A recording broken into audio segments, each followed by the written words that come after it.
I watch people in cages. Part 2. Hey everyone, so a lot of you guys had some interesting theories as to why the people are locked away, and while they piqued my interest, I won't investigate the matter any further. Not my job to ask questions. The installation of the 8th cage wrapped up yesterday, and today they brought in the first occupant. They brought in an old man. He wasn't even able to stand. They had to wheel him in as he was wheelchair bound. I couldn't imagine why they'd feel the need to lock him away. He wore an old respirator over his face, connected to an oxygen tank on his back. He looked about 90, and fit comfortably into his cage. I heard his ribs rattle with every breath as the door was locked shut. Instructions for care, as directed by TD, were 1 live rodent, up to 5 pounds in weight. This was to be fed to him once per day. I think I'll call this one Bill for now. He seems fitting somehow. Today they took another of the Freds away. 2 hours later he was replaced by a different man, but ticking the usual boxes. 5'8", brown hair, the usual. This Fred was morbidly obese, at least 400 or so pounds. Mary was saying her usual prayers, and Lisa was colouring. A quiet day on the job, as they usually were. That was until feeding time. No surprises until I got to Bill. The old man didn't even seem aware of his surroundings, if I'm being honest. He looked beyond death's door. Truthfully, I wondered what anyone in his state could have done. I tossed in a large rat, still squirming. He caught it quickly. He lifted it off his oxygen mask, just enough to expose his mouth, and unhinged his damned jaw, like a snake. He ate it whole, bones and all. I jumped back a bit, startled by the sudden motion from a seemingly weak old man. I moved on to Bob. Bob's eyes were replaced today. Oh, by the way, I feel I should mention the coins aren't the same kind of coins every time. They've been everything from American coins to Greek drachmas. Anyway, the clean-up comes with the cleaning up of the blood from the replacement.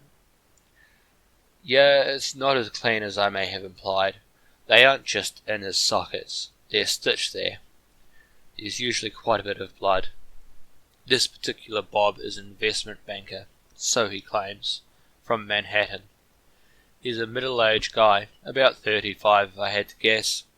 This time, his eyes were a pair of 50-cent pieces, the JFK ones if I had to guess. Grabbing a mop, a bucket of water, and a stun gun for Bob, I got to work. The clean-up process usually takes 20 to 30 minutes. Next was bringing Lisa her television for the allotted 30 minutes. She always preferred to watch movies like Cannibal Holocaust or The Human Centipede. Her favourite movie is a Serbian film, The TV. Well, it was one of those you'd see at school, like on a wheeled table, strapped down. You know what I mean. She had a doll that I hadn't seen her with before. She had a teddy bear, as was part of her instructions for one. Didn't think it was important, so I didn't mention it. But this doll was new. The doll had 2 hollow sockets for eyes, and chunks of black hair stapled to the head. It wore a blue dress, similar to Lisa's. In place of hands, it had what appeared to be the paws of cats. It stood about 2 feet tall. Its face had a perpetual grin, again not unlike the young girl to whom it was in the possession of. I made a note to inform the higher-ups and moved on to the next cage. Then it was grabbing an archive newspaper and a jar of moustache wax for Earl. He grumbled out a thank you and retreated to a corner of his cell. Fred had made a mess with his meal of human blood. Sighing, I grabbed the mop again. My job, as you can likely tell, is not very exciting. The worst part is the waiting. Every once in a while one of my guests tries to escape. Thus I have a loaded assault rifle with anti-personnel rounds next to my small desk I monitor them from. Oh, my workstation. I don't know why I haven't told you all about it. I have a desk with 14 monitors. The monitors on the bottom show occupants in their cages. The ones on the top have vital readings. If they ever get too low or too high, I'm to press a button to call in special staff to take care of it. Again, I'm not told why they can't, but I assume it's to do with their health. But feeding them raw meat and human blood likely isn't helping matters. So I'm not entirely sure on that, if I'm being perfectly honest with you. The most common breakout is the Marys. To date, 15 Marys have escaped, resulting in 42 casualties. Freds have escaped 6 times with 20 casualties. One Fred I saw drank a guy's blood like a juice box. His jugular was a straw. The rest have tried as well, but not with the success of Mary and Fred, except for Lisa, who has never tried, at least not while I've been here. My rifle is a last resort if the security fails, but thankfully I haven't needed to use it yet.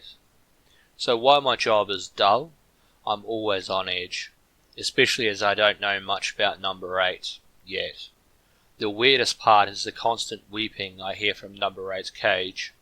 I'm curious about the next occupant of cage number 8 if I'm being honest. If there ever is one. Guess we'll find out in 3 days, eh? Or whenever they move him out. Oh, I feel I should clarify. They aren't taken out in a certain order. There's always a chance that the next one will be taken will be Fred. Or hell, it might be Lisa. Point is, there's no set rotation. They're just taken randomly. Anyway, my next shift is about to start, so I'll have to check in with all of you later. Till next time. Edit. Okay, well, I know what I said, but this is some major stuff. Lisa is gone. Not broken out, just gone. I was watching the monitors, and 1 second she's there, and the next, poof, gone.